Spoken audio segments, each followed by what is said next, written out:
اللہ تعالیٰ نے جو انسان پیدا کیے ہیں ان کے مزاج مختلف ہیں۔ ان میں کچھ لوگ ہوتے ہیں جو قوی ہوتے ہیں ارادے کے، جو فیصلہ کر لیا ڈٹ گئے۔ کچھ لوگوں میں وہ قوت ارادی اتنی مضبوط نہیں ہوتی، وہ ادھر ادھر سوچتے رہتے ہیں۔ کچھ لوگ جسمانی طور پر بہت توانا ہوتے ہیں، کچھ لوگ جسمانی طور پر پیدائشی طور پر کمزور ہوتے ہیں۔ تو اگر کوئی قوت ارادی کمزور رکھنے والا شخص ہے، وہ بھی تو اللہ کی تخلیق ہے، اللہ کا بندہ ہے، خطاؤں کا ظہور ہو جاتا ہے، توبہ کرتا ہے، پھر کچھ عرصے کے بعد پھر خطا کا ظہور ہو جاتا ہے، پھر توبہ کرتا ہے، تو ہم تو یہ سمجھیں گے کہ ایک حد کے بعد پھر اس کی توبہ قبول نہیں ہونی چاہیے۔ لیکن حدیث سنیے، وعن ابی ہریرہ رضی اللہ تعالی عنہ قال قال رسول اللہ صلی اللہ علیہ وسلم ان عبدا اذنب ذنبا، یقیناً ایک بندہ جو ہے وہ ایک گناہ کرتا ہے، فقال، پھر وہ کہتا ہے رب، اے میرے پروردگار، اذنبت فاغفر لی، مجھ سے گناہ ہو گیا ہے، مجھے معاف فرما دے۔ فقال ربہ، تو پروردگار یہ کہتا ہے اعلم عبدی ان لہ ربا یغفر الذنب ویاخذ بہ، میرا یہ بندہ یہ جانتا ہے کہ اس کا ایک رب ہے جو گناہ معاف بھی کر سکتا ہے اور سزا دے بھی سکتا ہے۔ کیا معنی ہوئے؟ گناہ اس نے کیا ہے لیکن جانتا ہے اللہ کو کہ وہ معاف بھی فرما سکتا ہے، تبھی تو وہ اللہ سے معافی کی درخواست کر رہا ہے۔ اس کے اس جاننے کی بنیاد پر، اس کے اس علم کی بنیاد پر، اس کے اس ایمان کی بنیاد پر فرمایا غفرت لعبدی، میں نے اپنے بندے کو معاف کر دیا۔ ثم مکث ما شاء اللہ، پھر وقت گزرا جتنا کہ اللہ نے چاہا۔ ثم اذنب ذنبا، پھر اس سے گناہ ہو گیا۔ فقال رب اذنبت ذنبا فاغفر، پھر کہتا ہے پروردگار مجھ سے گناہ ہو گیا، پھر مجھے معاف فرما دے۔ فقال ربہ، اللہ فرماتا ہے عالم عبدی ان لہ ربا یغفر الذنب ویاخذ بہ، میرا بندہ ہے نا جو جانتا ہے کہ اس کا ایک رب ہے، ایمان باللہ اس کے اندر ہے، تبھی تو پکار رہا ہے، اور یہ بھی جانتا ہے کہ وہ گناہ معاف بھی کر سکتا ہے اور چاہے تو پکڑ بھی سکتا ہے، سزا بھی دے سکتا ہے۔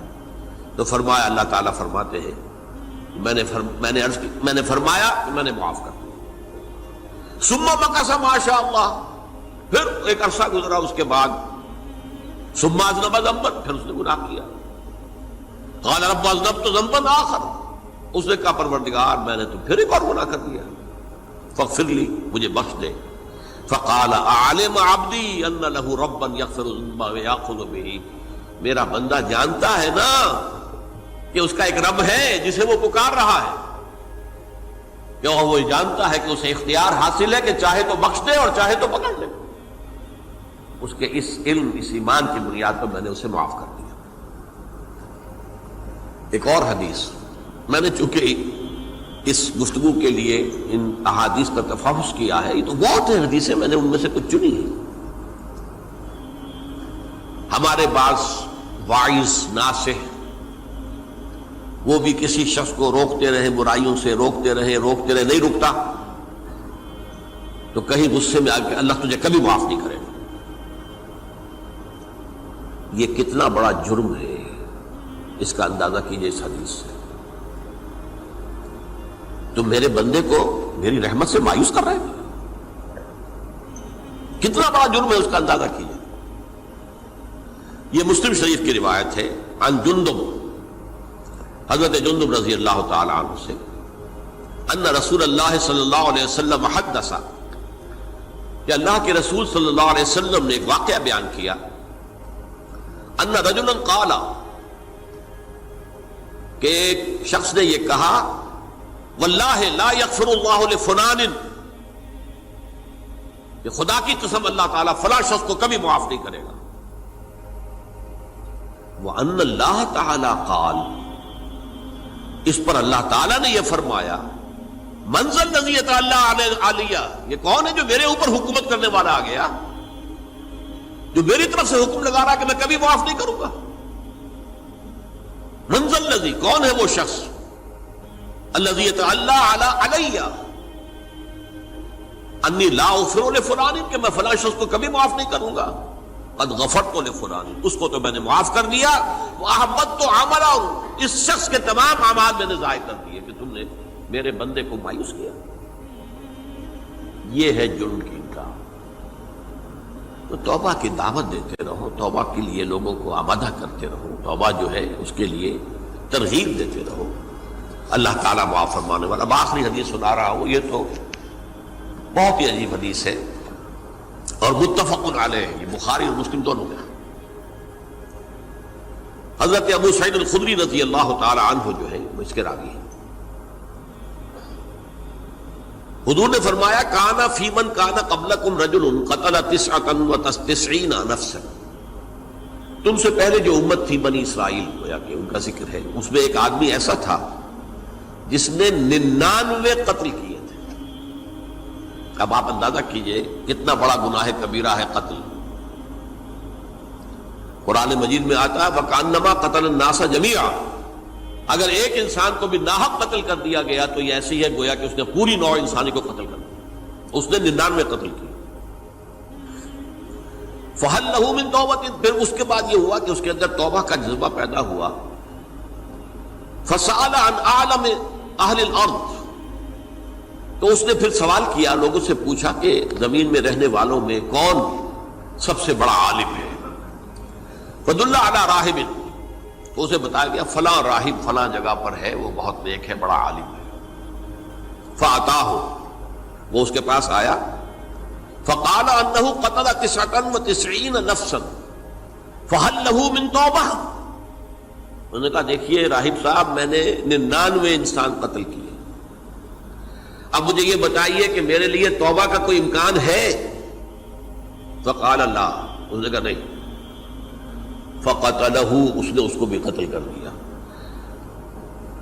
فَكَمَّلَ بِهِ 100، اپنی سینچری مکمل کر لی، مطلب 99 کے بعد ایک کی کسر تھی، اس کو بھی قتل کیا، 100 پورے کر لیا۔ ثُمَّ سَأَلَ عَنْ عَالِمِ أَهْلِ الْأَرْضِ، پھر اس نے پوچھا کوئی اور کوئی بڑے عالم انسان ہو۔ فَدُلَّ عَلَى رَجُلٍ عَالِمٍ، پھر اس کی رہنمائی کی گئی ایک بڑے عالم شخص کی طرف۔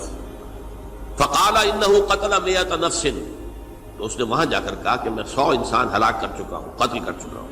فَهَلْ لَهُ مِن تَوْبَةٍ، میرے لیے توبہ کا کوئی امکان ہے؟ فَقَالَ نَعَمْ، کہا کیوں نہیں، 100 قتل کیے تب بھی کیا ہے، توبہ کا راستہ دروازہ کھلا ہوا، مَا لَمْ يُغَرْغِرْ، جب تک کہ وہ گھنگرو نہیں بج رہا، اس وقت تک تمہارے توبہ کا دروازہ کھلا ہوا ہے۔ فرمایا نعم، وَمَن يَحُولُ بَيْنَهُ وَبَيْنَ التَّوْبَةِ، تمہاری توبہ کے درمیان اور تمہارے درمیان کون حائل ہو سکتا ہے، توبہ کا دروازہ کھلا ہے۔ لیکن ساتھ ہی کہا انطلق الی ارض کذا و کذا، اب تم ایسے کرو جہاں تم رہتے ہو وہاں نہ جاؤ واپس، وہاں کا ماحول اچھا نہیں ہے، معاشرہ اچھا نہیں ہے، ہو سکتا ہے کہ تم توبہ پر قائم نہ رہ سکو، تم فلاں جگہ چلے جاؤ، وہاں اچھے لوگ آباد ہیں، ان میں جا کر رہو۔ فإن بها اناس یعبدون اللہ تعالی، وہاں ایسے لوگ آباد ہیں جو اللہ کی بندگی کرتے ہیں۔ فاعبد اللہ معہم، تو تم ان کے ساتھ مل کر اللہ کی بندگی اور پرستش کرو۔ ولا ترجع الی ارضک، اپنی زمین کی طرف اپنے وطن میں واپس بن جاؤ۔ فإنها ارض سوء، وہ بری جگہ ہے۔ فانطلقا، تو وہ چل پڑا، ہجرت کر رہا ہے، اس جگہ جا رہا ہے جہاں کا راہب نے بتایا تھا۔ حتی اذا نصف الطریق، جب آدھا راستہ اس نے پورا کر لیا، اتاہ الموت، موت آ گئی۔ فاختصمت فیہ ملائکۃ الرحمت و ملائکۃ العذاب، اب وہ جہنم کے فرشتے بھی آ گئے اس کی جان قبض کرنے کو، اور جنت کے بھی آ گئے۔ فقالت ملائکۃ الرحمہ، رحمت والے جو فرشتے ہیں جنت والے، انہوں نے کہا جا تائبا مقبلا بقلبہ للہ تعالی، یہ شخص توبہ کر کے اللہ تعالیٰ کی طرف ہجرت کر رہا تھا، اس لیے اس کی نیت کی بنیاد پر اب یہ جنتی ہے، لہذا اس کی روح ہم قبض کریں۔